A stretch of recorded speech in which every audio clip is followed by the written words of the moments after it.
Welcome back. జంగారెడ్డిగూడెంలో MP social club నందు ఆసరా పథకానికి సంబంధించి చెక్కును లబ్ధిదారులకు అందజేశారు. మున్సిపల్ చైర్పర్సన్ బత్తిన నాగలక్ష్మి అధ్యక్షతన నిర్వహించిన ఈ కార్యక్రమంలో ఏలూరు ఎంపీ కోటగిరి శ్రీధర్ బాబు ముఖ్య అతిథిగా విచ్చేశారు. వీరితో పాటు ఏలూరు పార్లమెంట్ అభ్యర్థి కారుమూరి సునీల్ కుమార్, ఎమ్మెల్యే అభ్యర్థి ఖమ్మం విజయరాజులు పాల్గొన్నారు. ఈ సందర్భంగా వక్తలు మాట్లాడుతూ రాష్ట్ర ముఖ్యమంత్రి వైఎస్ జగన్మోహన్ రెడ్డి చేపడుతున్న పలు అభివృద్ధి సంక్షేమ పథకాల గురించి వివరించారు. జంగారెడ్డిగూడెం పట్టణంలోనే కాకుండా చింతలపూడి నియోజకవర్గాన్ని, ఏలూరు పార్లమెంట్ నియోజకవర్గాన్ని ఏ విధంగా అభివృద్ధి చేశామో వివరించారు. వచ్చే ఎన్నికల్లో జగన్మోహన్ రెడ్డిని ఆశీర్వదించాలని, 2 ఓట్లు వైఎస్ఆర్సీపీకే వేయాలని పిలుపునిచ్చారు. పథకాల ఆవశ్యకత గురించి వివరించారు. ప్రతి రూపాయి వృధా కాకుండా బటన్ నొక్కి నేరుగా లబ్ధిదారుల ఖాతాలోకి జమ చేసిన ఏకైక ముఖ్యమంత్రి జగన్మోహన్ రెడ్డి ఒక్కరేనని అన్నారు. ఈ కార్యక్రమంలో Sombabu, BVR Chowdary, Battina Chinna, Medavarapu Vidyasagar, vice chairmans Muppidi Veeranjaneyulu, Kancharla Vasaviratnam, Ainala Ramanamurthy, PPN Chandrarao, Uggam Prasad, Sanku Suresh, దిరిసిపాము Dhanalakshmi తదితరులు పాల్గొన్నారు. వచ్చేటట్టు నా ప్రయత్నం నేను చేస్తానని మీ అందరికి మాటిస్తున్నాను. అయితే ఇంకో పక్కన విజయరాజు గారు ఉన్నాడు, ఎమ్మెల్యే అభ్యర్థి. ఈయన ఏ ఊరో తెలుసా మీకు? కామవరపు కోట.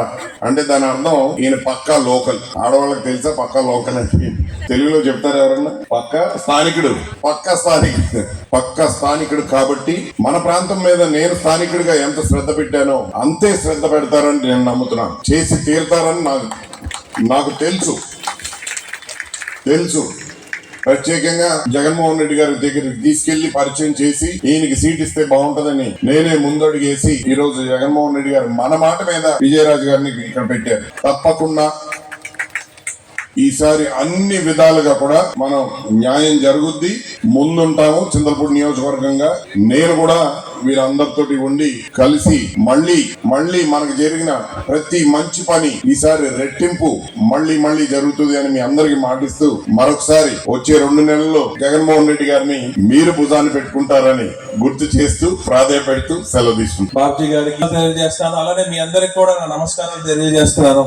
ఈ రోజు జగన్మోహన్ రెడ్డి గారు 4వ విడత ఆసరా మీ అందరి అకౌంట్ లో నేరుగా వేయబోతున్నారు. జగన్మోహన్ రెడ్డి గారు ఏదైతే చెప్పారో ఆ ప్రతిదీ చేసుకుంటూ వచ్చారు. ఎన్ని కష్టాలున్నా, కరోనా కష్టాలున్నా, ఆర్థిక పర కష్టాలున్నా ప్రతిదీ చేసుకుంటూ వచ్చారు. జగన్మోహన్ రెడ్డి గారు ఇంకా మంచి పనులు చేస్తారు. అలానే శ్రీధర్ గారు నన్ను ఎంపీగా ప్రపోజ్ చేసి వచ్చే ఎన్నికల్లో నన్ను నుంచోబెడతారమ్మా శ్రీధర్ గారు. సో మీ అందరి ఆశీస్సులు కూడా నా మీద ఉండాలని కోరుకుంటున్నాను.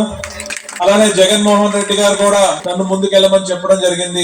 నువ్వు యువకుడివి, నువ్వు అని చెప్పి నన్ను వెన్నుదట్టి పంపిస్తున్నారు. నేను అందరికీ అందుబాటులో ఉంటానమ్మా. రేపొద్దున్న నేను, విజయరాజు గారు మీ ప్రతి కష్టాలు ఉంటే అవి తీర్చే విధంగా మేము పనిచేస్తామని తెలియజేసుకుంటున్నాము. ముందుగా నన్ను ఆశీర్వదించి దీవించి మీ ముందుకు పంపించిన నియోజకవర్గ సమన్వయకర్తగా మీ ముందుకు పంపించిన జగన్మోహన్ రెడ్డి గారికి మనస్ఫూర్తిగా నమస్కారాన్ని తెలియజేసుకుంటున్నాను. అట్లాగే నన్ను ఈ నియోజకవర్గానికి సమన్వయకర్తగా నియమించిన ముఖ్యంగా సీఎం గారి దృష్టిలో పెట్టి మరి శ్రీధర్ బాబు గారు నాకు ఎంతో ప్రోత్సాహం ఇచ్చి నన్ను మీ ముందు నిలబడటానికి కారణమైన శ్రీధర్ బాబు గారికి కూడా ప్రత్యేకమైన కృతజ్ఞత తెలియజేసుకుంటున్నాను.